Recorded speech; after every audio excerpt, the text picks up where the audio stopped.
வணக்கம். மாலை முரசு செய்திகள் தொலைக்காட்சியில் 50 முக்கிய செய்திகளை விரைவாகவும் துல்லியமாகவும் அரை மணியில் பார்க்கலாம்.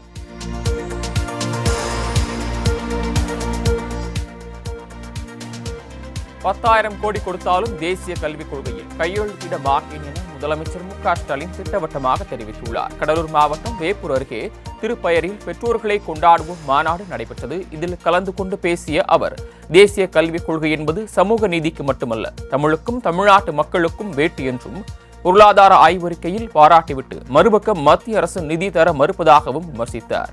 தேசிய கல்விக் கொள்கையால் மாணவர்கள் கல்வி பயிலும் வாய்ப்பை முற்றிலுமாக பறிபோகும் என்றும் முதலமைச்சர் மு.க. ஸ்டாலின் கூறினார்.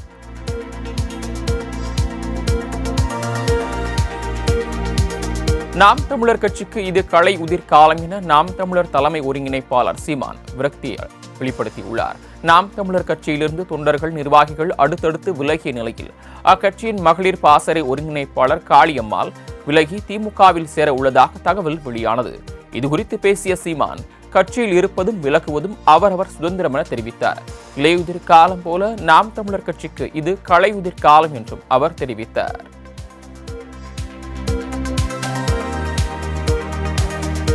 நிதி வழங்குவதை நிறுத்த ஒரு நொடி போதும் என்று தமிழக முதலமைச்சர் மு.க. ஸ்டாலின் கூறியது எந்த நொடி என நாம் தமிழர் கட்சியின் ஒருங்கிணைப்பாளர் சீமான் கேள்வி எழுப்பியுள்ளார்.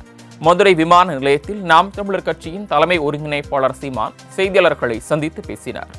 அப்போது மொழியை வைத்து பிரிப்பவர்கள் நாங்களா நீங்களா என மோடிக்கு அவர் கேள்வி எழுப்பியுள்ளார். மும்மொழி கொள்கையால் தமிழ் படிப்பதற்கு வாய்ப்பில்லை என்ற சூழல் வரும்போது எம்மொழி என்னவாகும் என சாடினார்.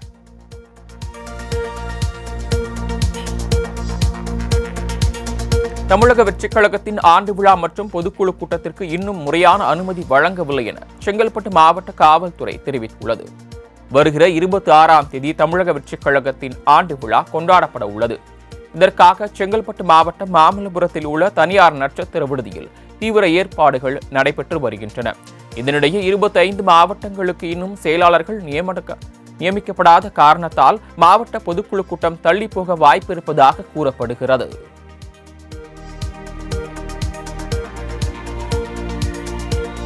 பிரதமர் நரேந்திர மோடி ஆட்சிக்கு வந்ததிலிருந்து 100 நாள் வேலை திட்டத்தை முடக்கும் எண்ணத்தில் செயல்படுவதாக சபாநாயகர் அப்பாவு குற்றம் சாட்டியுள்ளார்.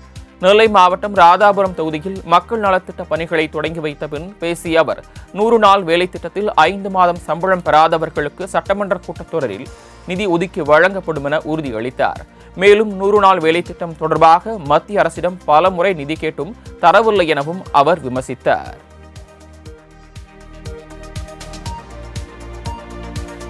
சிதம்பரம் நடராஜர் கோயிலில் கனகசபை மீது ஏறி சாமி தரிசனம் செய்ய நீதிமன்றம் அனுமதி அளித்துள்ளது வரவேற்கத்தக்கது என அறநிலையத்துறை அமைச்சர் சேகர் பாபு தெரிவித்துள்ளார்.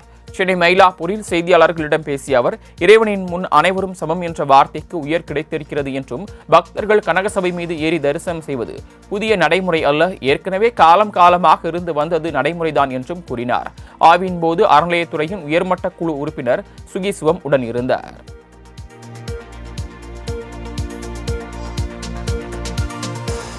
நிதி நிலைமை மோசமாக இருப்பதால் கோரிக்கைகளை நிறைவேற்றுவதில் காலதாமதம் ஏற்பட்டுள்ளதாக அமைச்சர் ரகுபதி தெரிவித்துள்ளார். கன்னியாகுமரி மாவட்டம் நாகர்கோயிலில் ஆதி திராவிடர் மற்றும் பழங்குடியினருக்கு எதிரான குற்றங்களை விசாரிக்கும் புதிய சிறப்பு நீதிமன்றத்தை சட்டத்துறை அமைச்சர் ரகுபதி திறந்து வைத்தார். பின்னர் பேசிய அவர், நீதித்துறைக்கான இடத்திற்கு அதிக தேவை இருப்பதால் பல்வேறு மாவட்டங்களில் புதிய நீதிமன்றங்கள் கொண்டுவர நடவடிக்கை எடுத்து வருவதாக கூறினார். மேலும் நிதி பற்றாக்குறையால் நீதிபதிகளின் கோரிக்கைகளை நிறைவேற்றுவதில் தாமதம் ஏற்படுகிறது என்றும் முதலமைச்சரின் கவனத்திற்கு கொண்டு சென்று விரைவில் நடவடிக்கை எடுக்கப்படும் என்றார்.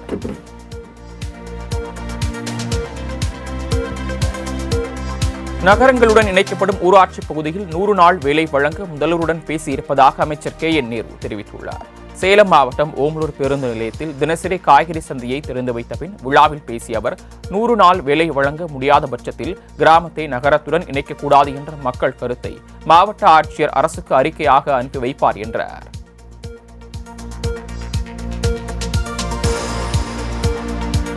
திமுக தலைவர்கள் நடத்தும் பள்ளிகளில் மட்டும் ஹிந்தி பாடமாக வைத்திருப்பது சரியா என்று நயினார் நாகேந்திரன் கேள்வி எழுப்பியுள்ளார். தூத்துக்குடியில் நடைபெற்ற பாஜக பட்ஜெட் விளக்க கூட்டத்தில் பங்கேற்ற அவர் செய்தியாளர்களை சந்தித்தார். அப்போது அவர் திமுகவை பொறுத்தவரை ஹிந்தி படிக்கக்கூடாது என்று சொல்கிறார்கள், ஆனால் அவர்கள் நடத்தும் பள்ளியில் ஹிந்தி மொழியை பாடமாக வைத்துள்ளார்கள் என்றும், படிப்பது ராமாயணம், இடிப்பது பெருமாள் கோயிலா என்றும் கேள்வி எழுப்பினர்.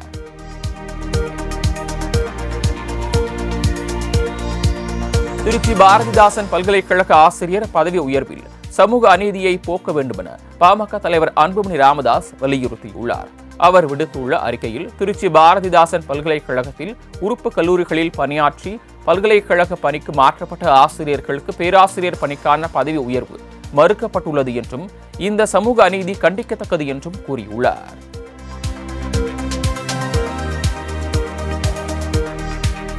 கடந்த 4 ஆண்டுகளில் 40,490 மருத்துவர்கள் கலந்தாய்வு மூலமாக பணியிடை மாற்றம் செய்யப்பட்டுள்ளதாக சுகாதாரத்துறை அமைச்சர் சுப்பிரமணியன் தெரிவித்துள்ளார். செங்கல்பட்டு மாவட்டம் குடுவாஞ்சேரி ஆரம்ப சுகாதார நிலையத்தில் கட்டணமில்லா டயாலிசிஸ் சிகிச்சை மையத்தை திறந்து வைத்த பின் பேசிய அவர், தமிழகத்திலேயே 2வது இடமாக கூடுவாஞ்சேரியில் தடுப்பூசி கிடங்கு திறக்கப்பட உள்ளதாகவும், இந்த மையத்தில் 16 லட்சம் மதிப்பீட்டில் தடுப்பூசிகளை இருப்பு வைக்கலாம் என்றும் தெரிவித்தார்.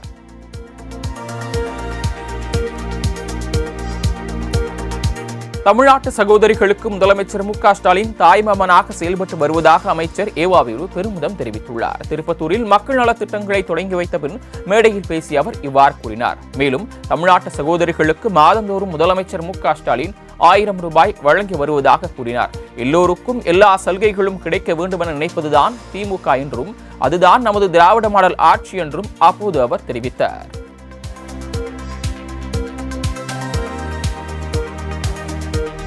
மாநிலத்தில் நடைபெறும் பாலியல் குற்றங்களை மறைப்பதற்கு திமுக அரசு மொழி பிரச்சனையை பற்றி பேசி வருவதாக தமிழ் மாநில காங்கிரஸ் கட்சியின் தலைவர் ஜி.கே. வாசன் குற்றம் சாட்டியுள்ளார். சென்னை எழும்பூரில் செய்தியாளர்களிடம் பேசிய அவர், வாக்கு வங்கிக்காகவும் தேர்தலுக்காகவும் மத்திய அரசு மீது தவறான கருத்துக்களை மாநில அரசு திரித்து சொல்லக்கூடாது என்றார். கூட்டாட்சி தத்துவத்தை இந்தியாவில் அனைத்து மாநிலங்களும் ஏற்றுக்கொண்ட நிலையில் வாக்கு வங்கி அரசியலுக்காக மொழி பிரச்சனையை தமிழக அரசு கையில் எடுத்துள்ளதாகவும் அப்போது அவர் கூறினார்.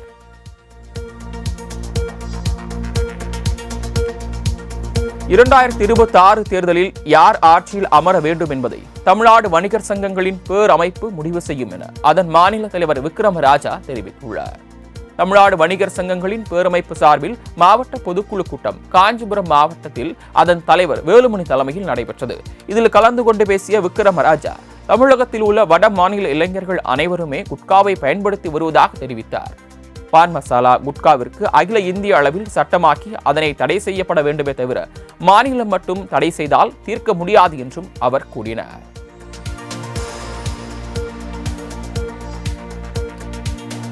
சென்னை மெரினா கடற்கரையில் தன்னார்வலர்களுடன் சேர்ந்து இணைந்து மேயர் பிரியா தூய்மை பணியில் ஈடுபட்டார். மெரினா கடற்கரையில் NSS மாணவர்கள், தன்னார்வலர்கள், பொதுமக்கள் என 1000க்கும் மேற்பட்டோர் தூய்மை பணியினை மேற்கொண்டனர். இதில் மேயர் பிரியாவும் அவர்களுடன் இணைந்து தூய்மை பணியினை மேற்கொண்டார். பின்னர் பேசிய அவர், விளையாட்டு திடல்கள், கடற்கரைகளில் தொடர்ந்து விழிப்புணர்வு ஏற்படுத்தப்பட்டு வருவதாக தெரிவித்தார். முன்னதாக மேயர் பிரியா தலைமையில் சென்னையை சுத்தமாக வைத்திருக்க உறுதிமொழி ஏற்கப்பட்டது.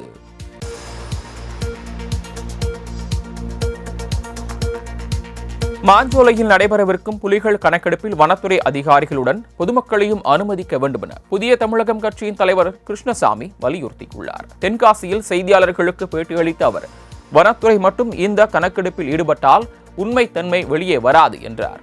களக்காடு முண்டந்துறை புலிகள் காப்பகத்தில் அது மட்டும் இல்லை என்றால் மாஞ்சோலை தொழிலாளர்கள் வெளியே செல்ல வேண்டிய அவசியம் இருக்காது எனவும் கூறினார்.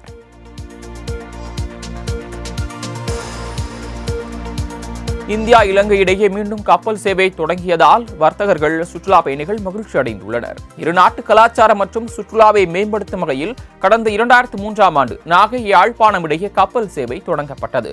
மழை, புயல் காரணமாக கடந்த ஆண்டு தற்காலிகமாக நிறுத்தப்பட்ட இந்த கப்பல் சேவை தற்போது மீண்டும் தொடங்கியுள்ளது. அதன்படி இன்று காலை நாகை துறைமுகத்திலிருந்து 83 பயணிகளுடன் இலங்கைக்கு புறப்பட்ட கப்பல் மதியம் 12:15 மணி அளவில் காங்கேசன் துறைமுகத்தை சென்றடைந்தது. இந்த கப்பல் 89 பயணிகளுடன் மதியம் 1:30 மணிக்கு மீண்டும் நாகை நோக்கி புறப்பட்டது.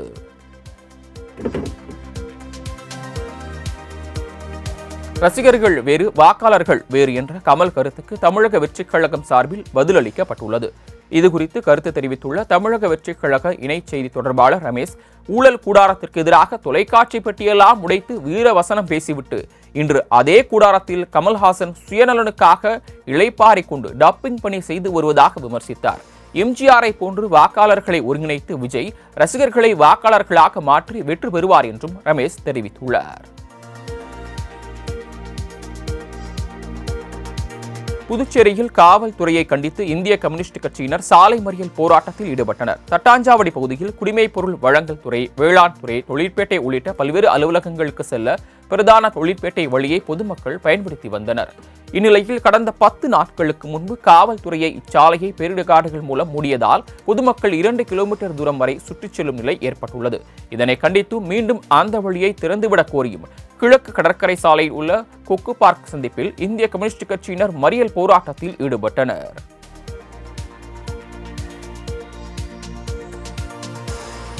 மதுரை மாவட்டம் பாலமேடு அருகில் சாத்தையாறு அணை சாலையை விரிவாக்கம் செய்ய பொதுமக்கள் கோரிக்கை விடுத்துள்ளனர். வாடிப்பட்டியிலிருந்து பாலமேடு பகுதிக்கு செல்லும் 1.5 கிலோமீட்டர் நீளமுள்ள சாலை குறுகியதாகவும் அதே நேரத்தில் முட்புதர்கள் நிறைந்தும் காணப்படுகின்றன. இதனால் ஆம்புலன்ஸ், அரசு பேருந்துகள், இருசக்கர வாகனங்களில் செல்வோருக்கு காயங்கள் ஏற்படுவதாகவும் போக்குவரத்து நெரிசல் ஏற்படுவதாகவும் கூறப்படுகிறது. எனவே அந்த சாலையை விரிவாக்கம் செய்வதோடு இருபக்கமும் உள்ள முட்செடிகளை அகற்றி தர வேண்டும் என்று பொதுமக்கள் மாவட்ட நிர்வாகத்திற்கு கோரிக்கை விடுத்துள்ளனர். ஆண்டிப்பட்டி அருகே ஆடு திருட்டில் ஈடுபட்ட 4 பேரை போலீசார் கைது செய்தனர். தேனி மாவட்டம் ஆண்டிப்பட்டி அருகே உள்ள தெற்கு மூனான்பட்டி பகுதியைச் சேர்ந்த பாண்டி என்பவருக்கு சொந்தமான ஆட்டு கொட்டகையில் 3 ஆடுகள் இறந்த நிலையில் 21 ஆடுகள் மாயமாகின. இதுகுறித்த புகாரில் திருட்டில் ஈடுபட்ட அதே கிராமத்தைச் சேர்ந்த மதன்குமார், கண்ணன், சந்திரபிரபு மற்றும் பெருமாள் ஆகிய 4 பேரை கைது செய்து போலீசார் சிறையில் அடைத்தனர்.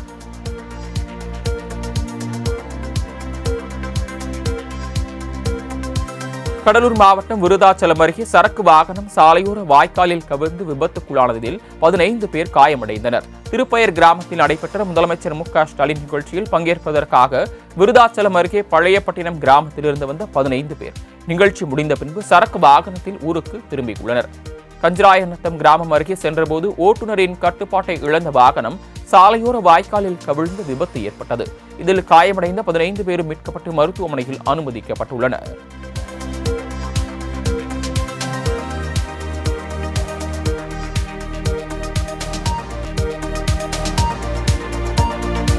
நாமக்கல் மாவட்டம் திருச்செங்கோடு அருகே நடைபெற்ற விவசாயிகள் குறைதீர் கூட்டத்தில் அதிகாரிகள் செல்போனில் மூழ்கியிருந்தது காண்போரை அதிருப்தியில் ஆழ்த்தியது. திருச்செங்கோடு ஒன்றிய அலுவலகத்தில் நடைபெற்ற கோட்ட அளவிலான விவசாயிகள் குறைதீர் கூட்டத்தில் பல்வேறு கோரிக்கைகளையும் புகார்களையும் விவசாயிகள் முன்வைத்தனர். அப்போது கூட்டத்தில் பங்கேற்ற அதிகாரிகள் சிலர் அலட்சிய போக்குடன் செல்போனில் மூழ்கி கிடந்தது விவசாயிகளிடையே அதிருப்தியை ஏற்படுத்தியுள்ளது.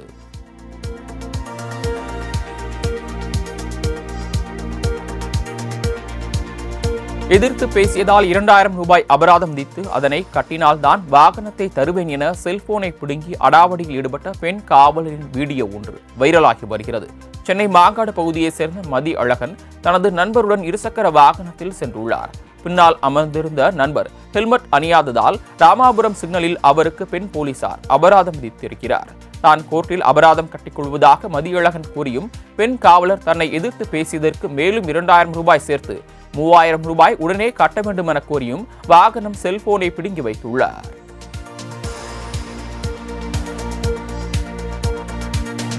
மதுரையில் நியோமேக்ஸ் மூலம் ஏமாற்றமடைந்த முதலீட்டாளர்கள் ஆலோசனை கூட்டத்திற்கு மிரட்டல் விடுக்கப்பட்ட சம்பவம் சர்ச்சையை ஏற்படுத்தியுள்ளது. மதுரையை தலைமையிடமாக கொண்டு இயங்கி வந்த நியோமேக்ஸ் என்ற நிதி நிறுவனம் அதிக வட்டி தருவதாக கூறி பல கோடி ரூபாய் மோசடியில் ஈடுபட்டதாக கூறப்படுகிறது.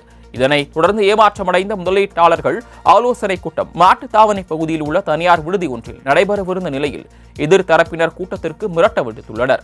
இந்நிலையில் போலீசாரும் அனுமதி மறுத்துள்ளதை அடுத்து விடுதிக்கு வெளியே காவலர்கள் பாதுகாப்பு பணியில் நிறுத்தப்பட்டுள்ள சம்பவம் முதலீட்டாளர்கள் மத்தியில் குழப்பத்தை ஏற்படுத்தியுள்ளது.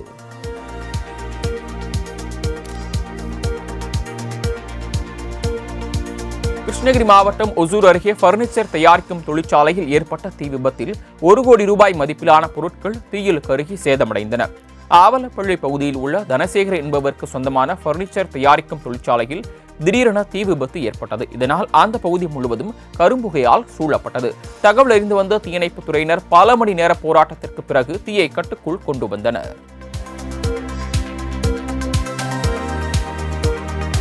கோவையில் இருசக்கர வாகனத்தில் சாலையை கடக்க முயன்ற பெண் மீது அதிவேகமாக வந்த மற்றொரு இருசக்கர வாகனம் மோதி விபத்து குறித்த சிசிடிவி காட்சிகள் வெளியாகி அதிர்ச்சியை ஏற்படுத்தியுள்ளது. குனியாமுத்தூர் விஜயலட்சுமி மில்ஸ் பேருந்து நிறுத்தம் அருகே இருசக்கர வாகனத்தில் சாலையை கடக்க முயன்ற பெண் மீது அதிவேகமாக வந்த மற்றொரு இருசக்கர வாகனம் மோதி விபத்து ஏற்பட்டதில் பெண் படுகாயமடைந்தார். அங்கிருந்த சிசிடிவி கேமராவில் பதிவான இந்த காட்சிகள் சமூக வலைதளங்களில் வைரலாகி அதிர்ச்சியை ஏற்படுத்தி வருகிறது.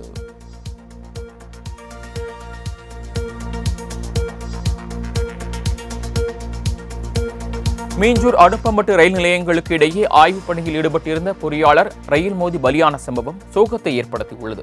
எண்ணூர் ரயில்வே பணிமனையில் முதுநிலை பகுதி பொறியாளராக பணியாற்றி வரும் தியாகராஜன் மற்றும் உதவியாளர் ஒருவரும் மீஞ்சூர் அனுப்பம்பட்டு ரயில் நிலையங்களுக்கு இடையே நடைபெற்று வரும் சுற்றுச்சுவர் கட்டுமான பணிகளை ரயில் தண்டவாளத்தில் இருந்தபடியே பார்வையிட்டு வந்துள்ளனர்.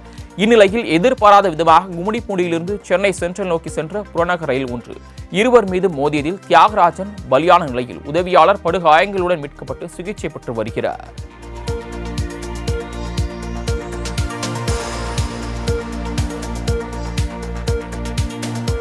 திருப்பூரில் மாயமான ஒருவர் கண்டந்துண்டமாக வெட்டி மூட்டை கட்டி வீசப்பட்ட சம்பவம் அதிர்ச்சியை ஏற்படுத்தி உள்ளது. திருப்பூர் மாவட்டம் அவிநாசியை அடுத்த கருவலூரை சேர்ந்த 54 வயதான கோவிந்தசாமி என்பவர் மாயமானார்.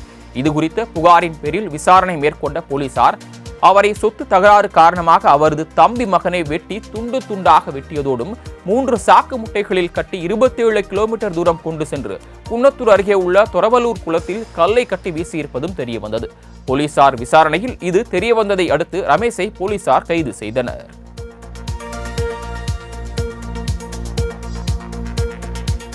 பகுதி நேர ஆசிரியர்களுக்கு வேலை வழங்க கோரி கடலூரில் முதலமைச்சர் மு.க.ஸ்டாலின் செல்லும் வழியில் செல்போன் டவரில் ஏறி போராட்டத்தில் ஈடுபட்டவரால் பரபரப்பு ஏற்பட்டது.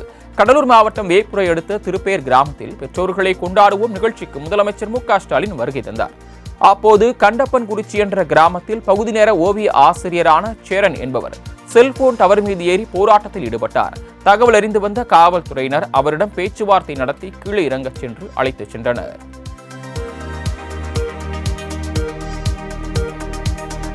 கோவை அருகே சாரை பாம்பு ஒன்று சலனமின்றி சோபாவில் படுத்திருக்கும் வீடியோ காட்சி இணையத்தில் வைரலாகி உள்ளது. கோவை மேற்கு தொடர்ச்சி மலையை ஒட்டிய தடாகம் சாலை திருவள்ளுவர் நகரில் வசிக்கும் ஒருவது வீட்டிற்குள் சுமார் 6 அடி நீளமுள்ள சாரை பாம்பு ஒன்று வாசல் வழியாக நுழைந்துள்ளது. இதனை கண்ட வீட்டின் உரிமையாளர் வெளியே வந்து கதவை மூடிவிட்டு வனத்துறையினருக்கு தகவல் அளித்துள்ளார். அதன்படி அங்கு வந்த வனக்காவலர் சோபாவில் சுருண்டு படுத்திருந்த பாம்பை லாவகமாக பிடித்துச் சென்றார்.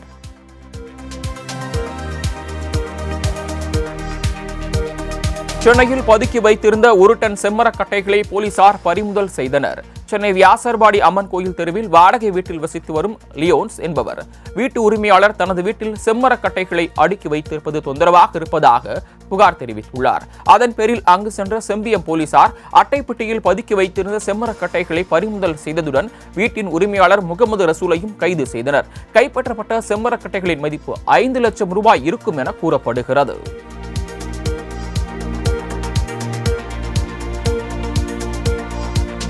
சரத்பவாரும் பிரதமர் மோடியும் ஒரே மேடையில் அமர்ந்துள்ளது இந்தியா கூட்டணியில் விரிசலா என்ற கேள்வியை எழுப்பியுள்ளது. டெல்லியில் 98வது அகில பாரதிய மராத்தி சாகித்ய சம்மேளனத்தின் தொடக்க விழா நடைபெற்றது. மகாராஷ்டிர முதலமைச்சர் தேவேந்திர பட்னாவிஸுடன் சேர்ந்து சரத்பவார் மாநாட்டை தொடங்கி வைத்தார். இந்த நிகழ்ச்சியில் கலந்து கொண்ட பிரதமர் நரேந்திர மோடி சரத்பவார் நாற்காலியில் அமர்வதற்கு உதவி செய்தார். பின்னர் சரத்பவாருக்கு மோடி குடிப்பதற்கு தண்ணீர் கொடுத்திருக்கிறார். இது தொடர்பான வீடியோ தற்போது இணையத்தில் வைரலாகி இருக்கிறது.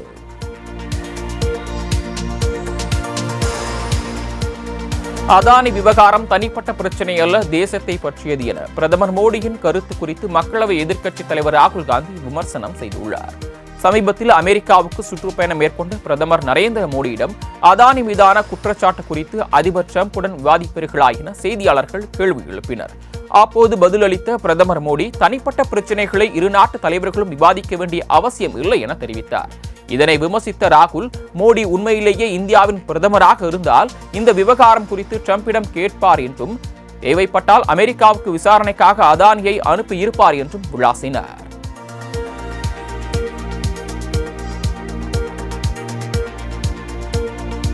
தெலுங்கானா மாநிலம் நாகர்கர்னூர் மாவட்டத்தில் அமராபாத் சுரங்கப்பாதை இடிந்து விழுந்த விபத்தில் 30க்கும் மேற்பட்ட தொழிலாளர்கள் சிக்கிக் கொண்டனர். சுரங்கப் பணியின் போது எதிர்பாராத விதமாக மண் சரிந்து விழுந்ததை அடுத்து தீயணைப்புத் துறையினர் மற்றும் மீட்புப் படையினர் துரிதமாக செயல்பட வேண்டும் என முதலமைச்சர் ரேவந்த் ரெட்டி உத்தரவிட்டார். அதன்படி சுரங்கப்பாதையில் சிக்கியுள்ள தொழிலாளர்களை மீட்கும் பணிகள் போர்க்கால அடிப்படையில் நடைபெற்று வருகிறது.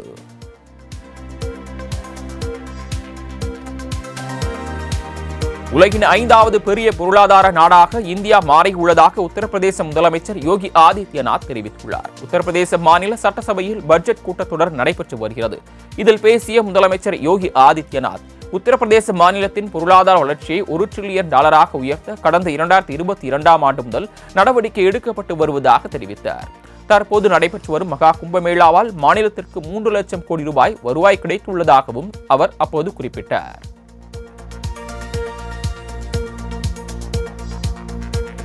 அறிமுகமில்லாத பெண்ணுக்கு நீங்கள் அழகாக இருக்கிறீர்களா என குறுஞ்செய்தி அனுப்பினால் குற்றம் என மும்பை நீதிமன்றம் தெரிவித்துள்ளது. மும்பையை சேர்ந்த பெண் கவுன்சிலருக்கு நீங்கள் ஒல்லியாக இருக்கிறீர்கள் என்றும் அழகாக இருக்கிறீர்கள் என்றும் உங்களுக்கு திருமணம் ஆகிவிட்டதா என்றும் ஒருவர் குறுஞ்செய்தி அனுப்பியுள்ளார். இது தொடர்பான வழக்கை விசாரித்த மும்பை செஷன்ஸ் நீதிமன்றம் அந்த நபருக்கு 3 மாதம் சிறை தண்டனை விதித்து உத்தரவிட்டுள்ளது.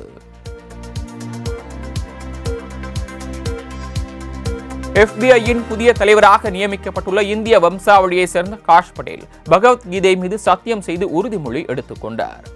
அமெரிக்க மத்திய புலனாய்வு அமைப்பான FBI-யின் தலைவராக இந்திய வம்சாவளியை சேர்ந்த காஷ் பட்டேலை அதிபர் ட்ரம்ப் நியமித்தார். இதனையடுத்து அவர் பகவத்கீதை மீது சத்தியம் செய்து உறுதிமொழி எடுத்துக் கொண்டார். அந்த காட்சிகள் இணையத்தில் வைரலாகி வருகிறது.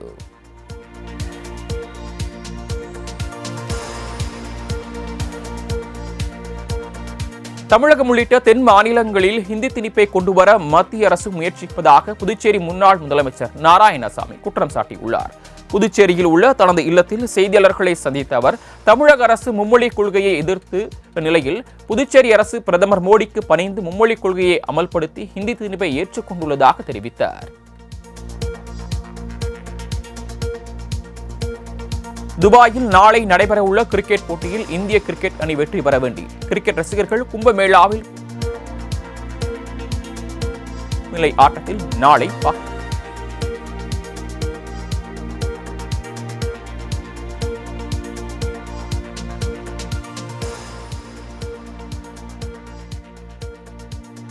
திருவாரூர் மாவட்டம் நீடாமங்கலம் அருகே எம்சாட் மற்றும் ஜல்லிக்கற்களை ஏற்றி வந்த லாரிகளை கட்டிட தொழிலாளர்கள் வழிமறித்து போராட்டத்தில் ஈடுபட்டனர்.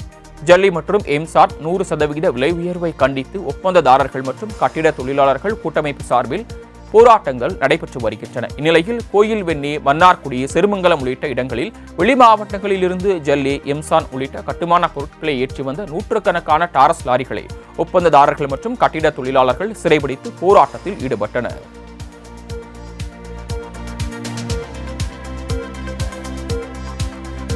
இலங்கை தலைநகர் கொழும்புவில் உடலில் துப்பாக்கி குண்டுகள் பாய்ந்த நிலையில் ஆண் சடலம் ஒன்று கண்டெடுக்கப்பட்டுள்ளது. கம்பஹா மாவட்டத்தின் கடற்கரை பகுதியில் சுமார் 30 வயது மதிக்கத்தக்க ஆண் சடலம் ஒன்று கிடந்துள்ளது. இதுகுறித்த தகவலின் பேரில் விரைந்து சென்ற போலீசார் அந்த சடலத்தை மீட்டனர். இதனிடையே உடலில் துப்பாக்கி குண்டுகள் பாய்ந்த நிலையில் இறந்து கிடந்த அந்த நபர் யார் என்பது குறித்தும் கொலைக்கான காரணம் குறித்தும் விசாரணை மேற்கொண்டுள்ளனர்.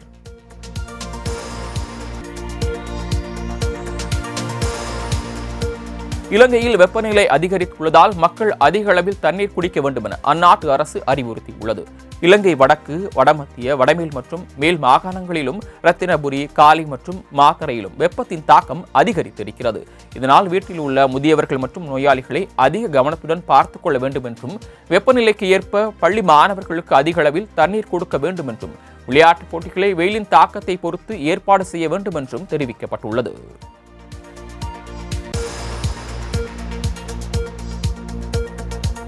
1,30,00,000 ரூபாய் நன்கொடை வழங்கியதற்கு நன்றி தெரிவிக்கும் விதமாக திரைப்பட கலைஞர்களுக்காக கட்டப்படும் முதல் டவருக்கு நடிகர் விஜய் சேதுபதி பெயர் வைக்கப்படும் என இயக்குனர் R.K. செல்வமணி தெரிவித்திருக்கிறார். திரைப்பட கலைஞர்களுக்காக குடியிருப்புகள் கட்ட ஆணை பிறப்பித்ததற்கு தமிழ்நாடு முதலமைச்சர் மு க ஸ்டாலினுக்கு நன்றி தெரிவிக்கும் வகையில் செய்தியாளர் சந்திப்பு நடைபெற்றது. இதில் பேசிய இயக்குனர் R.K. செல்வமணி, மறைந்த முன்னாள் முதல்வர் கலைஞரால் வழங்கப்பட்ட நிலத்திற்கான அரசாணை காலாவதியான நிலையில் அதனை மீண்டும் வழங்கிய முதலமைச்சர் மு க ஸ்டாலின் மற்றும் துணை முதலமைச்சர் உதயநிதி ஆகியோருக்கு நன்றி தெரிவித்துக் கொண்டார்.